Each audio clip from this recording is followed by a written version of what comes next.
감사합니다. 우리가 신앙생활을 이렇게 쭉 해오고 있는데요. 우리가 신앙생활을 한다는 것은 도대체 무엇인지, 우리가 비그리스도인들과 차이가 무엇인지, 저는 우리가 신앙생활을 하면 할수록 사람이 좀 마음이 넓어져야 된다고 생각을 합니다. 여러분, 우리가 다른 것과 틀린 것은 다른 것입니다. 우리가 틀리지 않은 이상, 그 사람이 잘못되지 않은 이상 우리가 서로 차이점, 다른 것들을 용납하고 또 받아주는 이러한 넉넉함이 신앙생활에 반드시 있어야 된다는 것입니다. 그럼에도 불구하고 그리스도인들의 신앙생활 삶 가운데 신앙의 연륜이 깊어질수록 또 신앙생활을 이렇게 직분이 높아질수록 사람들이 서로를 받아주고 용납하는 것이 굉장히 약하다 하는 것입니다. 장로교를 보더라도 장로교회 한국에 그 나누어지는 것이 한 100개 이상이 됩니다. 장로교 안에. 그러니까 왜 나눠졌겠습니까?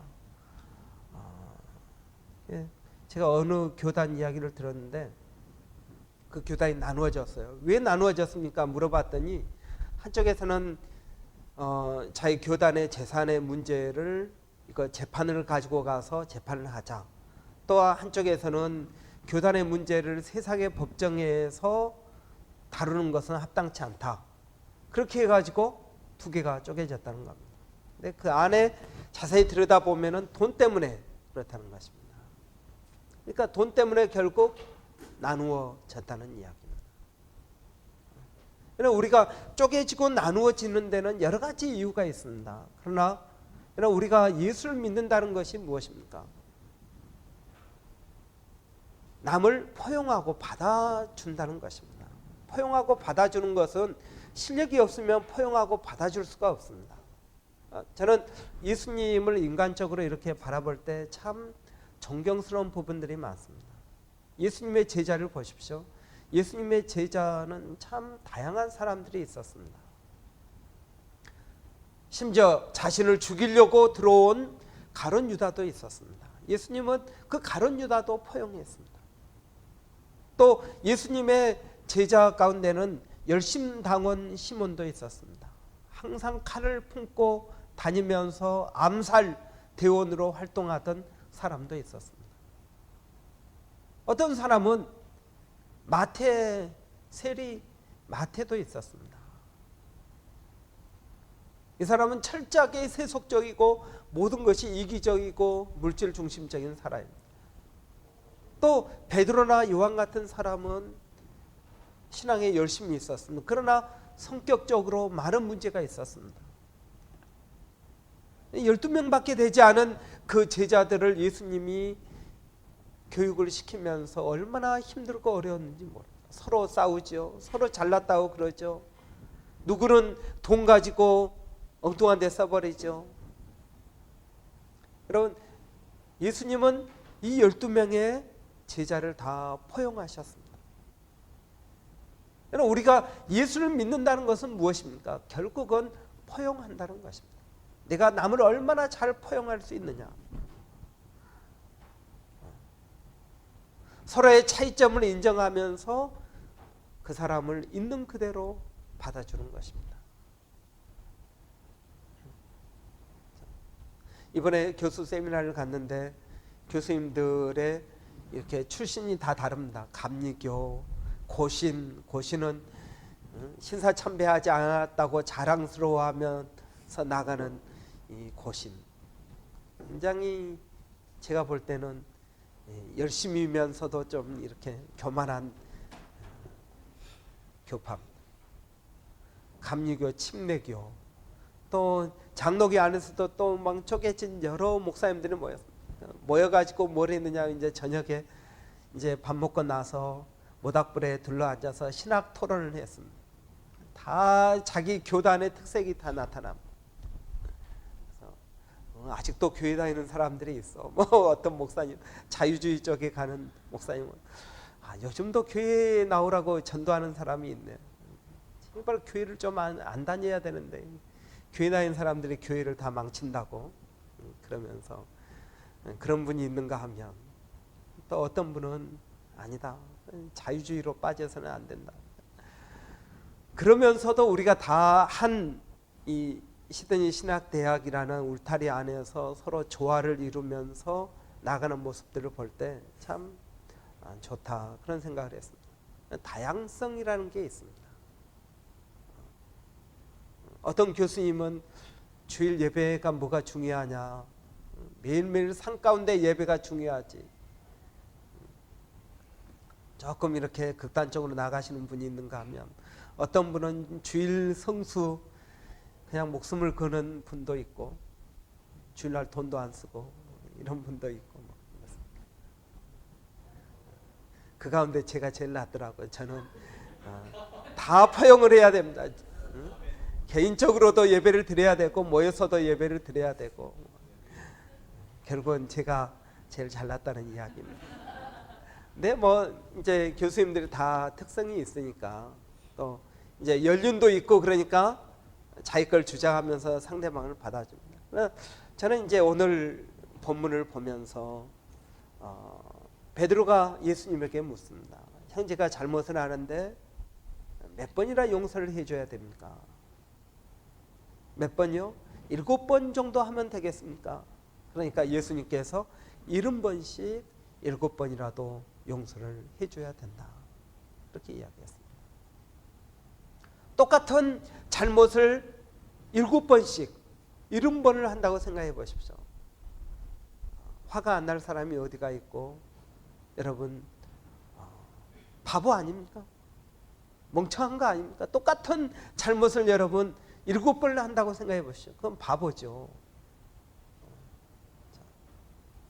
그런데 여러분 오늘 예수님의 이러한 용서에 대한 다른 사람을 포용하고 받아주는 것에 대한 우리가 이야기를 보면서 우리가 어떻게 신앙생활을 하는 것이 옳은 것인지 우리가 좀 살펴보기를 원합니다. 이런 이 하나님의 용서의 특징 오늘 본문에 보면은 여러분 뭘 이야기하고 있습니까? 여기서 왕이 나오죠. 이 왕은 누구를 이야기합니까? 하나님을 이야기합니다. 어떤 종이 자기 왕에게 빚을 졌다는 것입니다. 1만 달란트 빚을 졌습니다. 근데 그 1만 달란트는 얼마냐 하면은 3조 원이나 되는 엄청난 돈입니다. 돈을 갚아라. 뭐 갚을 능력이 없는 거죠. 그러면 너 팔아라. 네 안에 있는 거 다 팔아라. 요즘 같으면 그러겠죠. 장기 다 팔아라. 그래봤자 그게 뭐 한 몇 천만 원 되겠습니까? 너도 안 되면 내 와이프 것도 팔고 너 자식 것도 팔고 다 팔아라. 그래도 안 되는 거죠. 그래서 그냥 불쌍히 여겨서 재산을 탕감해 주었습니다. 빚을 탕감해 주었습니다. 그런데 이 종이 밖에 나가면서 자기에게 빚진 100데나리온 빚진 종을 만났습니다.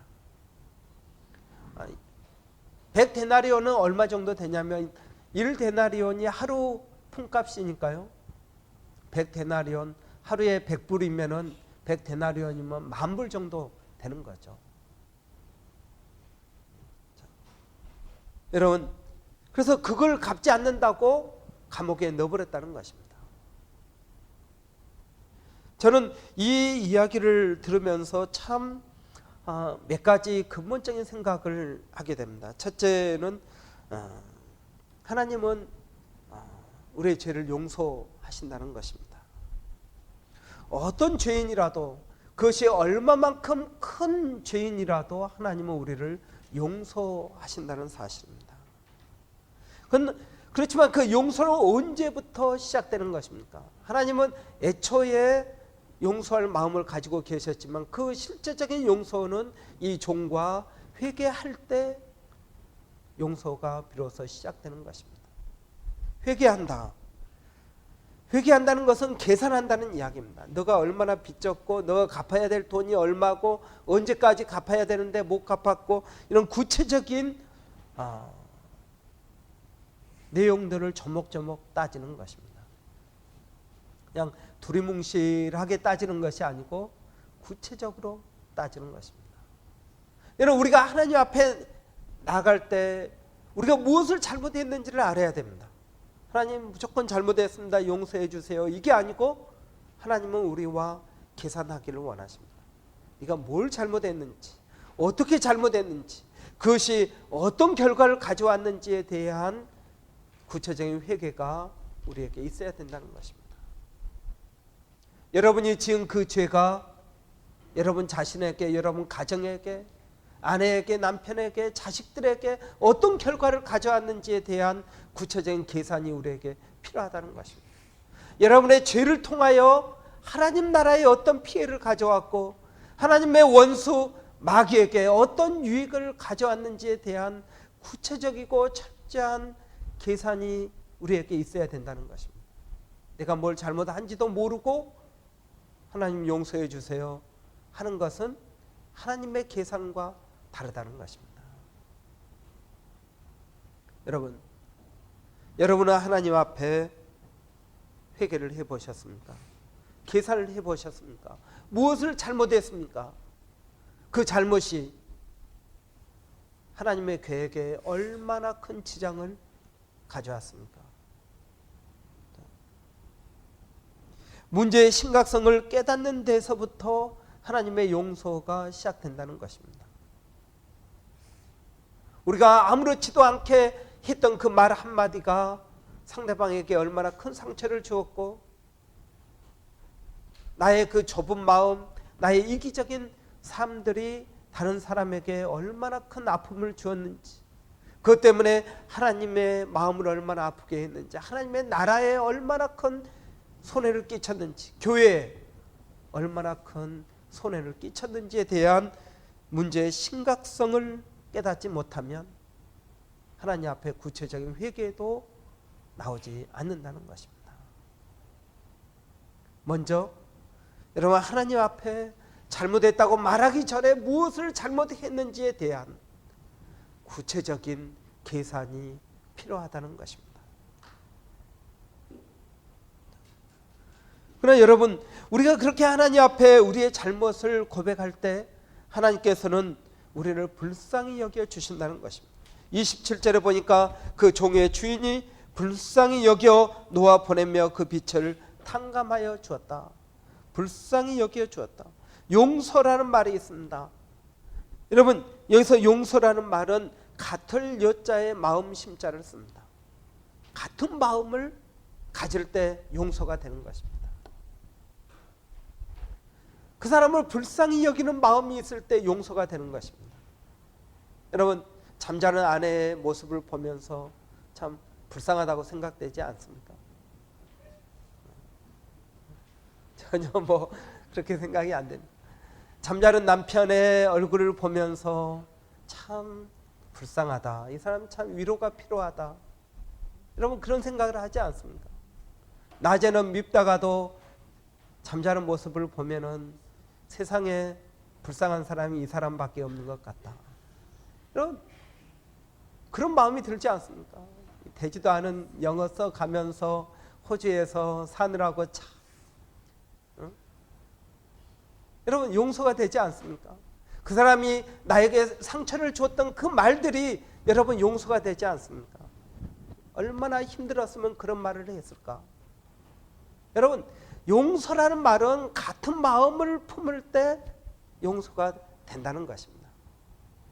히브리서 4장 15절에서 우리에게 있는 대제사장은 우리 연약함을 체휼하지 아니하는 자가 아니요 그랬습니다. 체휼한다는 말은 sympathize, 같은 마음을 품는다는 것입니다. 여러분, 하나님께서 어떻게 우리를 용서할 수가 있습니까? 우리를 불쌍히, 아비가 그 자식을 불쌍히 여긴 같이 우리를 불쌍히 여겨주기 때문에 용서가 가능합니다. 그렇지 않고 나를 똑같이, 이 사람하고 나하고 똑같다고 생각할 때는 경쟁이요, 다툼이요, 원망과 분노가 있습니다. 그러나 그 사람을 불쌍하게 보는 것입니다. 그럴 때는 용서가 가능한 것입니다. 여러분, 하나님의 용서는 무엇입니까?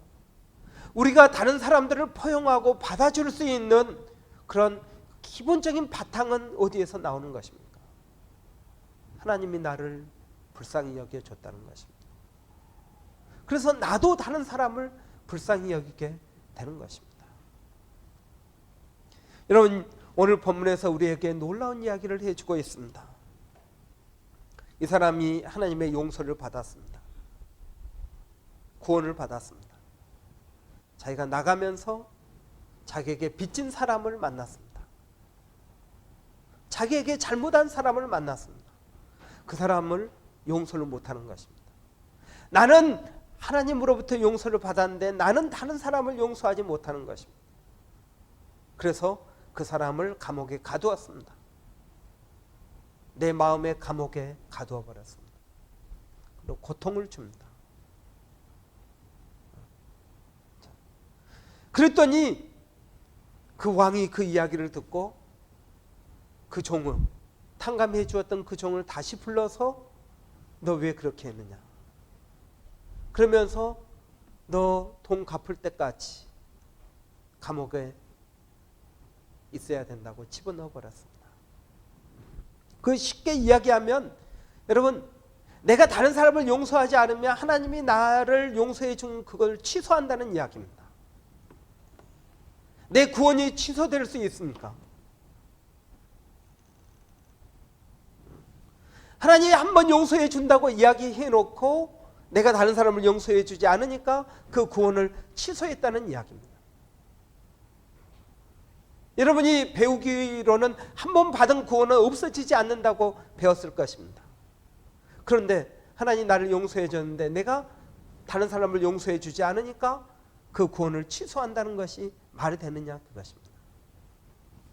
그러나 여러분, 마태복음 6장 12절에 보면 우리가 우리 죄를 사하여 주는 것 같이 우리의 죄를 사하여 주옵시고, 또 너희가 사람의 과실을 용서하면 너희 천부께서도 너희 과실을 용서하시려니와 너희가 사람의 과실을 용서하지 아니하면 천부께서도 너희 과실을 용서하지 아니하시리라.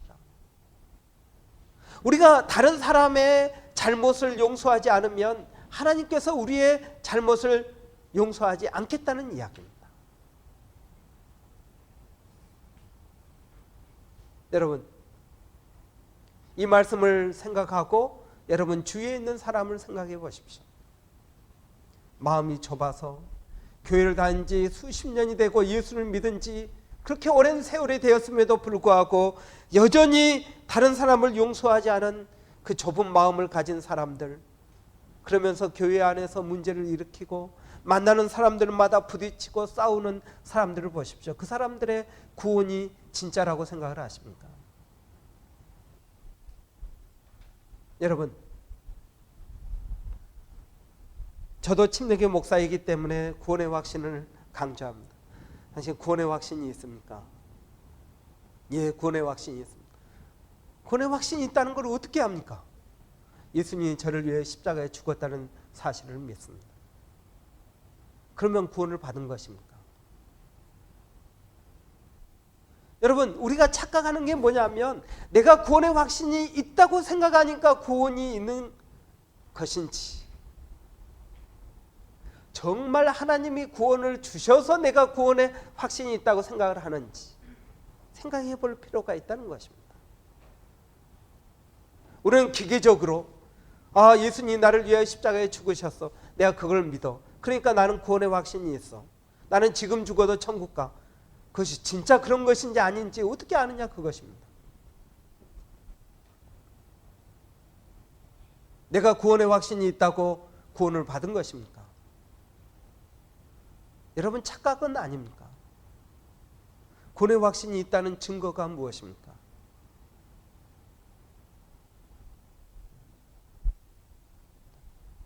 구원의 확신이 있다는 증거가 무엇입니까? 그것은 다른 사람을 용서하느냐 용서하지 않느냐의 차이입니다. 다른 사람을 용서하지 않으면 아니요, 당신은 아직 구원의 확신이 없습니다. 하나님이 내 죄가 사함 받았다라고 이야기를 해도 다른 사람을 미워하는 마음이 있으면 구원의 확신이 없다는 이야기입니다. 왜? 구원의 확신이 있는 사람은 다른 사람을 반드시 용서하게 되어 있습니다. 근데 내가 용서하지 못한다는 것은 구원의 확신이 없다는 증거입니다. 구원의 확신이 있는 사람만이, 그 구원의 간격을 체험한 사람만이 다른 사람을 용서할 능력이 우리에게 생기는 것입니다. 여러분,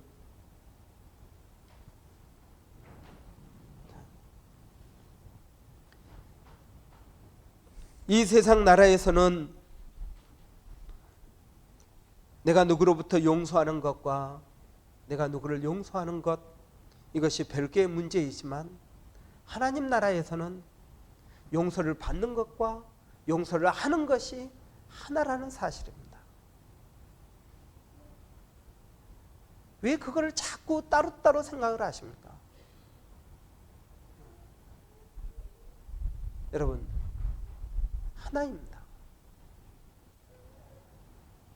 내 마음에 여전히 누구를 미워하고 원망하고 용서하지 못하는 마음이 있고 억울한 마음이 있고 그래서 복수하고 싶은 마음이 있다면 아닙니다. 여러분, 아직 진정한 크리스찬이 되지 못한 것입니다. 하나님이 나를 불쌍히 여긴 것 같이 나도 다른 사람을 불쌍히 여기는 마음이 있어야 되는 것입니다. 그래야 하나님의 그 용서가 내 안에서 진짜가 되는 것입니다. 여러분, 용서라는 것이 쉬운 것이 아닙니다. 구원이라는 것이 그렇게 쉬운 것이 아닙니다. 누구나 구원을 받을 수 있지만 아무나 구원을 받는 것은 아니라는 것입니다. 이 구원은 그냥 형이상학적인 것이 아닙니다. 아주 실제적이고 구체적인 것입니다. 정말 하나님이 나를 용서하셨다면 내 안에 그 구원의 기쁨과 감격이 있고, 그렇다면 다른 사람을 당연히 용서할 수 있게 된다는 것입니다. 여러분, 교회를 얼마나 오래 다녔느냐가 중요한 게 아닙니다. 여러분의 교회 안에서의 직분이 어떤 것이냐가 중요한 것이 아닙니다. 중요한 것은 여러분, 내가 용서받은 사람이라는 것과 내가 다른 사람을 불쌍히 여긴다는 사실, 이것이 우리에게 중요한 것입니다. 아내를 미워하면서, 남편을 미워하면서, 이웃을 미워하면서 여러분, 어떻게 우리가 사랑의 공동체 만들어갈 수가 있겠습니까? 여러분, 여러분의 그 구원의 폭을 조금 좁혀보십시오. 가장 가까이 여러분 자신부터 생각을 해보십시오. 여러분 자신을 용서하였습니까? 여러분 자신을 이해하고 있습니까? 불쌍히 여기고 있습니까? 여러분의 실수와 여러분의 죄와 여러분의 허물을 여러분은 용서하고 있습니까?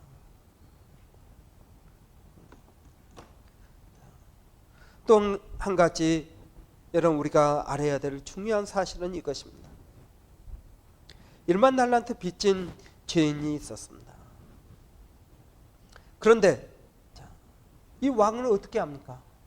그 1만 달란트 빚진 그 종을 용서합니다.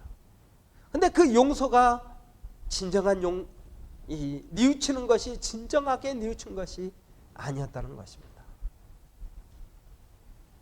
왜냐하면 이 1만 달란트 빚진 종이 탕감을 받았습니다. 얼마나 기뻤겠습니까?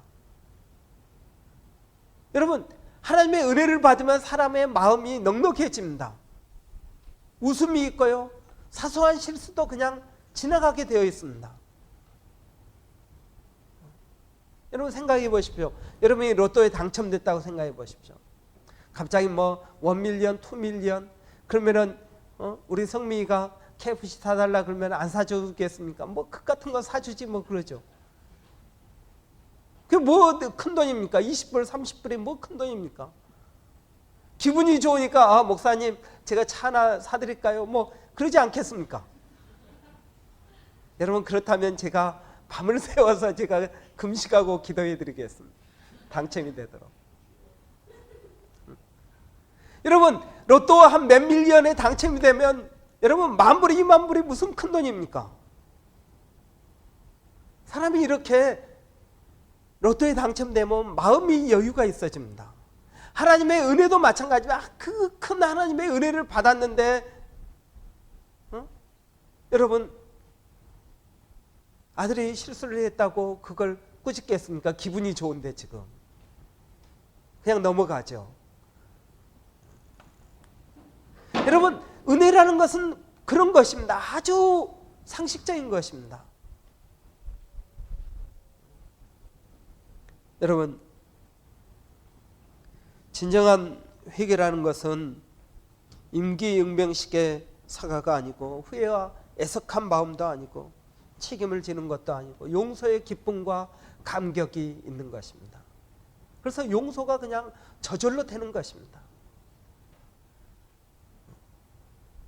여러분 저는 신앙생활을 이렇게 하면 할수록 마음에 소원이 생기는 게 있습니다. 그게 뭐냐면 예수를 더 깊이 아는 것입니다. 예수 그리스도의 십자가 앞에 날마다 나가면서 그분이 나를 위해서 하신 그 놀라운 은혜들을 매일매일 되새기고 새롭게 하는 것입니다. 예수를 아는 것입니다. 여러분 날마다 우리 마음 가운데 구원의 기쁨과 감격이 새로워질 때 우리는 다른 사람을 쉽게 용서할 수 있게 되는 것입니다. 그 사람이 아직 용서받을 준비가 되지 않았다 하더라도 내 마음 안에서는 용서하고 싶은 마음이 생기게 되는 것입니다.